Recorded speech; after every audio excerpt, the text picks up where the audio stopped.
very nice people. And very kind people. What about school? School, when the time came, we went to school.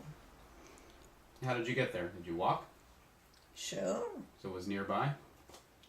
No, No, it was far? How far did you have to walk? no, it wasn't nearby. It was actually in a beautiful, it was in park. In the park was the school. Mm-hmm. It was a beautiful park with a very big, not a river, but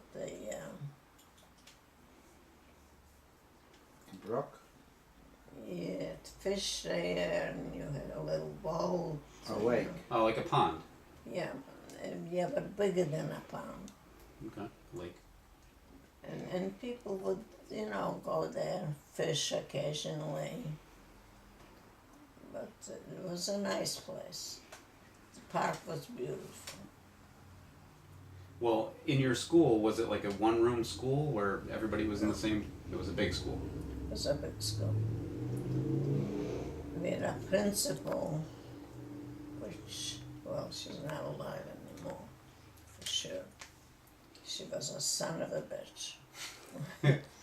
She was the worst on earth. When she walked in the room, we thought that, everybody was like dumbfounded. They were scared to death of her. She was very strict. And very mean.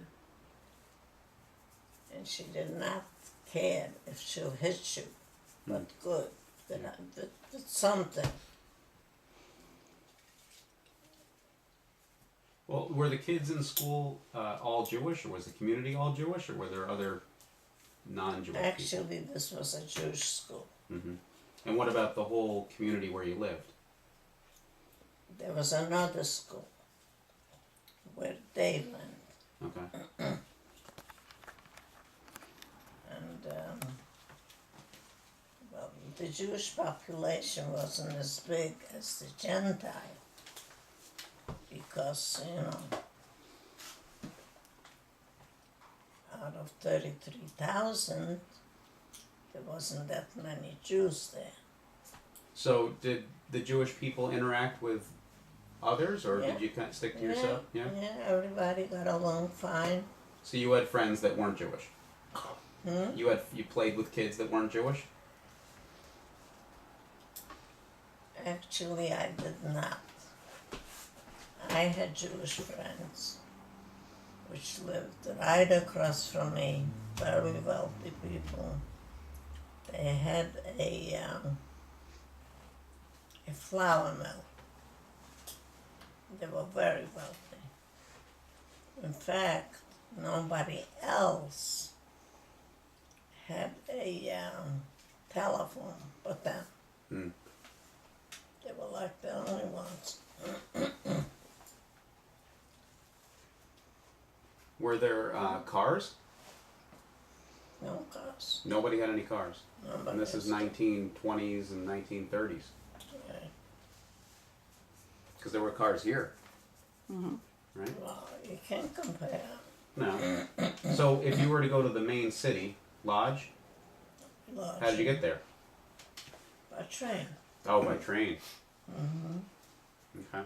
But you had to go to the train, which is quite a walk. Mm-hmm. And you took the train and you got where you wanted to go. Okay. But there was not much transportation. It was horse and buggy.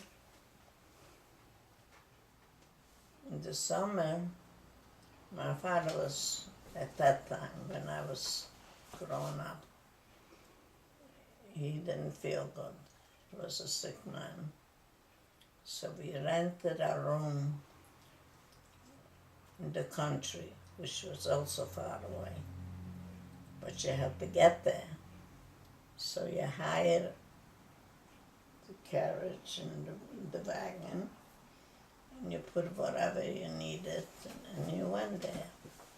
And you stayed there for a couple weeks until it got a little better. And then we went back home. Who drove the carriage?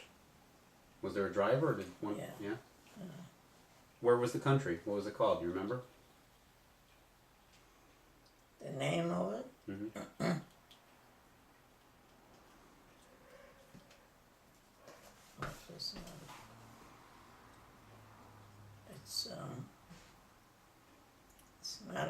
It's not a American name.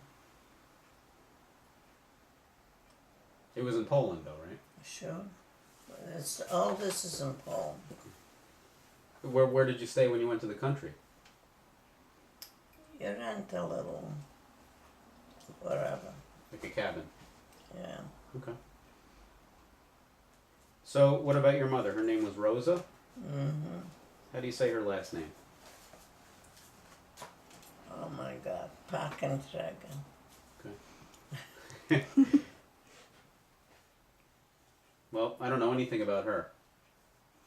What was she like? My mother, to tell you the truth, I didn't know her parents. Were they I alive was a when you were? young kid. So they died when you were young. No. No, not the parents. No? But she had sisters. She had 4 or 5 sisters. And they lived in different places, in different towns. So they didn't see each other too much, but occasionally. Because, to travel costs money. Mm-hmm. And I don't think we had that much money that we could just go, anyway. But where did her parents live? Her parents were still alive when you were young, No. right? Oh, they weren't? No, Okay, that's why you didn't No. know. All right. no, But did she work or was she just a stay-at-home? no, women didn't work home. Nobody? Okay. They took care of the kids.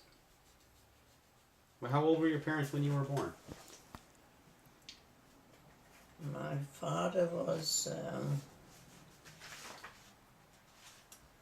when he died, he was 66, and I was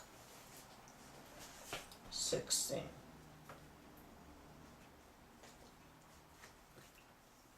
My mother must have been a little bit younger because, you didn't have kids at 40. Mm-hmm.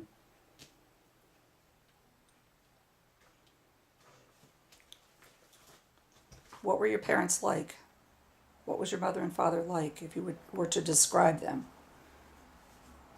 They were wonderful parents. They didn't tell you what to do. They didn't criticize you when you didn't. They very easygoing people. You didn't hear of any kind of shooting or killing or never. And what about your sisters and brothers? What were they like? They were nice. Well, one was married, one lived in a different town. And my sister lived actually 2 houses down from us. And she had 3 kids before the war. And as you know, home, we were mostly religious. And my brother-in-law was a very religious guy. But he doesn't have a profession. So he made a living out of, I don't know how to describe it even. I don't think you can see it here.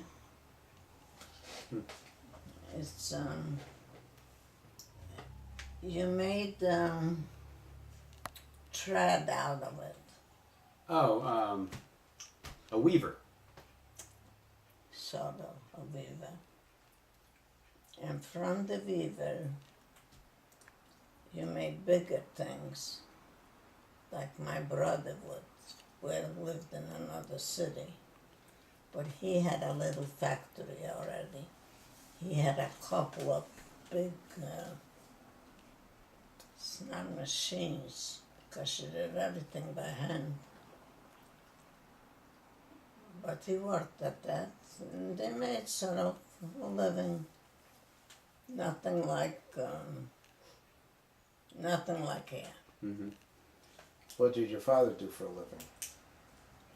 A living from helping people, mainly actually. As a rabbi? His profession was being a rabbi? That was his profession, but mainly he really helped people, and actually he got, the last time that I remember, he went with another couple to help a couple get together.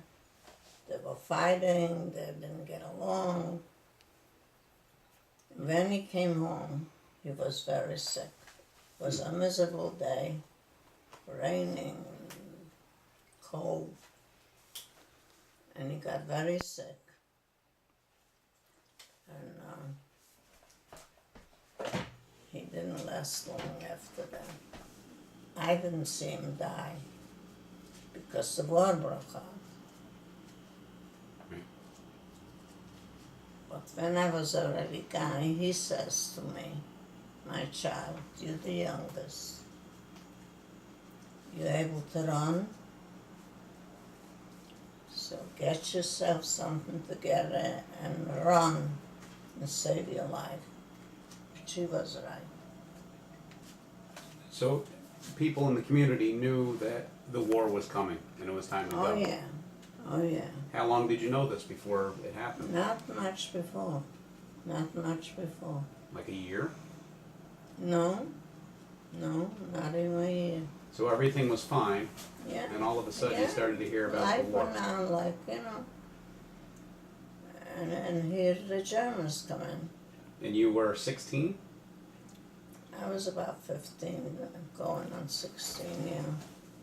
So it was 1936, 1939.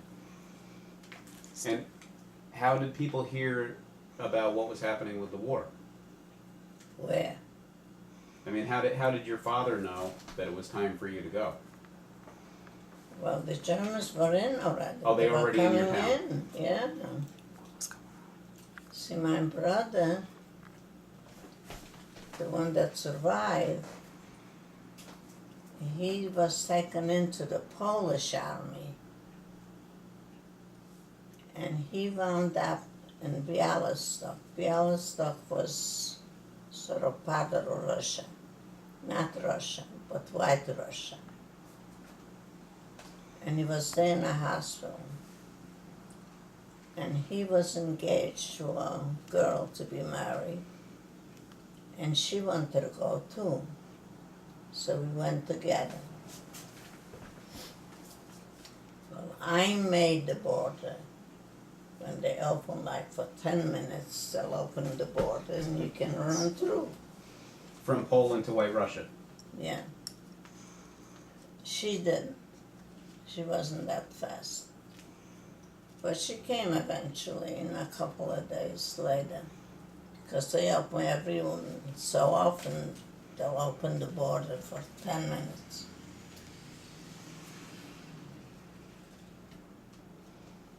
And we all got together. In fact, at that time, there were quite a few people already from my hometown, in that town, in White Russia, that they got together and they formed like, I don't know how you call it. They got together. Mm-hmm. And the people there in that town were miserable people. where you go?